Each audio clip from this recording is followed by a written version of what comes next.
Hello mga ka-jams! Welcome back to my YouTube channel. I'm happy to see you. Welcome. Wala tayo intro ha. Wala ko iba po kung sa'yo intro. Kailangan mapurugmingon ko.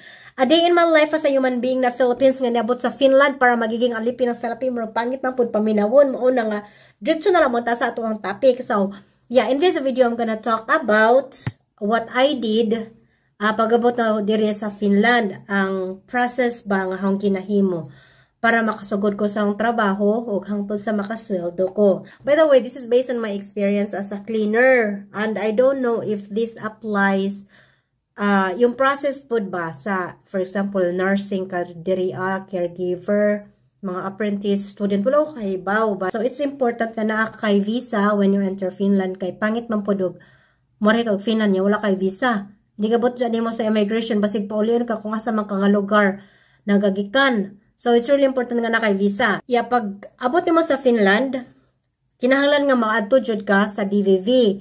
Ma-walk-in man na or appointment, you really need a personal appearance.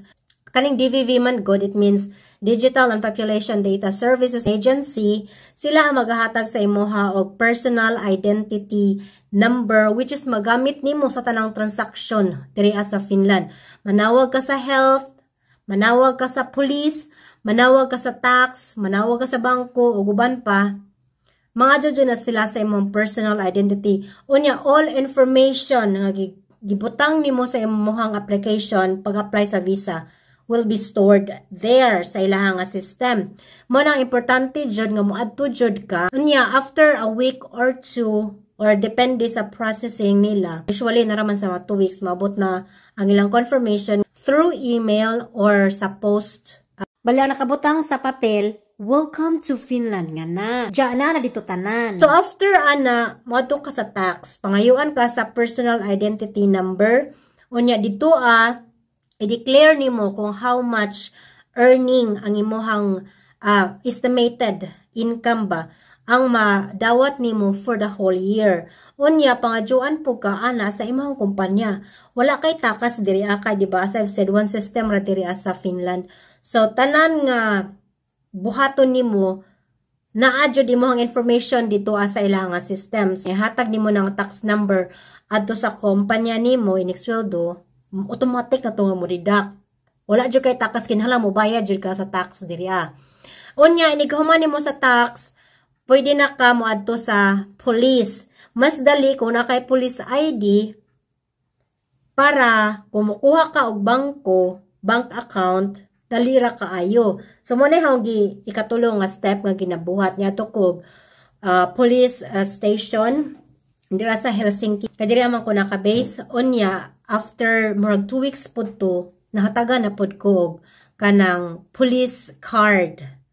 Anya mo na mupalit ka og mga alcohol or magkuha kag package, pwede ka turay mong ipakita. Dili na ka kinahanglang magdala-dala sa imuhang visa card. Kaya para sa trabaho ra manggutop or more legality ba nga legal ka nga nagputyo diri sa Finland. Mo imuhang ipakita kung sa nga transaction pod ang imuhang pagabuhaton.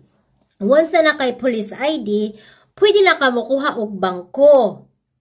Kung wala kay police ID, makuha ka dadyon og bangko, it will take a months before ka matagan og bank account. So it's easier para makakuha kag bangko, makuha jud kadaan og kanang police ID. Pag-apply na ho, gipangadyon ko nila police ID og akong passport. Unya mo na to nga after 2 weeks ra pud to, datagaan ako bank account. Mostly ang mga company diri ang method of payment nila is through banking. So, nagaran jud bank to bank jud ang bisan og mabayad kag mga invoice, bank to bank jud ang ginagamit diri. Once nga na kay bank account, makasweldo na ka.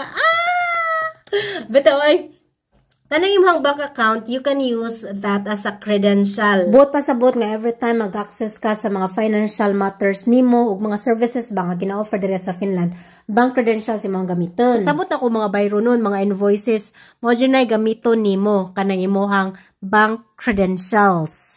So, inga na ka stricto o ka-secure ang ilang mga transaction diri First and foremost is the DVV. Di bali na. Dili pa ka makakita sa imong employer. Basta importante makadod siya kag DVV. Nighaman, once nga mahataga na kag personal identity number sa taga DVV, pwede na ka makuha og tax, police ID, unya, bangko. Unya, makasweldo na ka. Yeah, I think that's all. Thanks for watching and please don't forget to subscribe, like, and share. Heart, heart. Bye.